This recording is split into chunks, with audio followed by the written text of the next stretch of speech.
Camden Davis' mother, Melissa Davis, wasn't sure what to do after her son's behavior took a turn for the worse. She reached out to her son's school to see if they knew why his attitude has changed, but no one she spoke to seemed to care.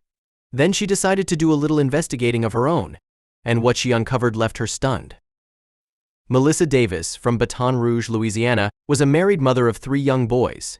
She loved her job because she got to work with many horses that are trained to be therapy animals, but she had one family member who kept her very busy. Her then 12-year-old son, Camden, was autistic, so he kept her really busy. Naturally, she was very proactive, so when he began to behave oddly, she started checking to see what was wrong, and the first thing that came to her mind was his situation at school. Could his teachers be stressing him out? Davis considered herself lucky because Camden got into the Greater Baton Rouge Hope Academy. Inclusion, encouragement, positive relationships, and recognition of student accomplishment were part of the school's motto, so she assumed her special needs son would be safe there. But she was mistaken. The academy prided itself on its ability to teach students who had learning disabilities like autism, Asperger's syndrome, ADHD, Down syndrome, cognitive disabilities, and dyslexia, but something had gone terribly wrong with their capabilities to teach their students. Davis noticed unusual changes in Camden's attitude a few months into the school year. He was more anxious and aggressive than usual, and he started wetting his bed, which is something he had stopped doing when he was 3, so she decided to talk to him about it. When she asked her son if anything was wrong, he wouldn't tell her, but she got the distinct impression that he was keeping something from her. And as a mom, she wasn't about to give up on him that easily, so she turned to the school for help. Davis suspected that her son's odd behavior had something to do with his new school, so she paid Hope Academy a visit and tried speaking with the school officials, including the principal.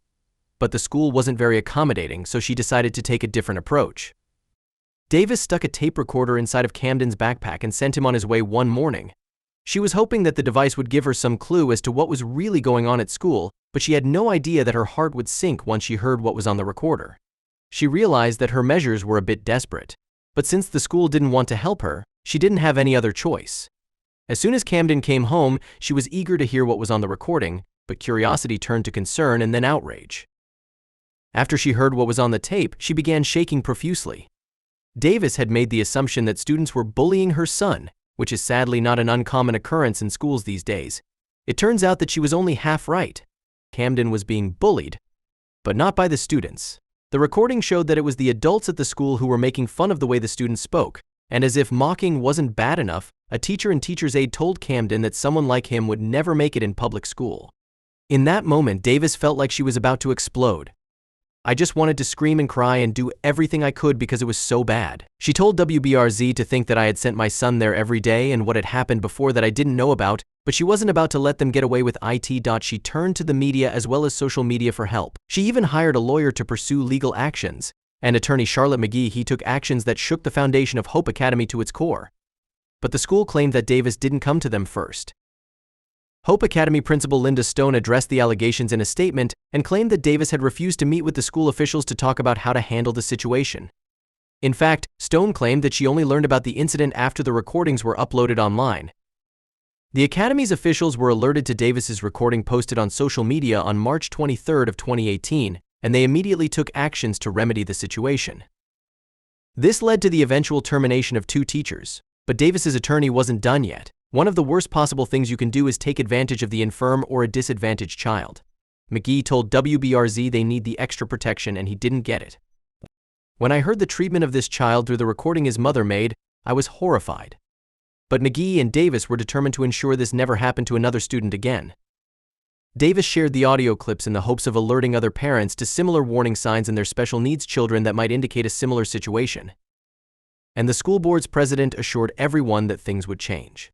Board President Brandon Black sat down with parents to discuss ways they planned to prevent what happened to Camden from ever happening again. Some of the ideas discussed included finding money in the budget to add cameras in the school, but this wasn't enough to tame one father's anger. Aiden Reynolds, whose son is autistic, was stunned by Davis's recordings. "The father in me is outraged, profoundly disappointed," Reynolds told WBRZ. "I was angry. The lawyer in me was angry. How did they let this happen? How are they screening these teachers? Are they providing them with any support or sensitivity training?" Some of the items that President Black discussed with parents included sensitivity training for the teachers at Hope Academy, as well as running more extensive background checks while the school continued to do some much-needed damage control. Meanwhile, Hope Academy tried doing some damage control. Over these many years, Hope Academy has built a strong reputation for competently serving the educational needs of the special needs community. These recordings are not an indication of who we are. We ask the community not let the actions of two persons reflect on the reputation of, and the mission of our school, a mission that we have tried so hard to build, Principal Stone explained in her statement. But Davis isn't taking any chances.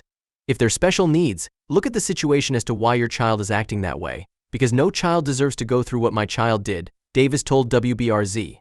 But as the mother, she had to make sure that what had happened to her son never happened again.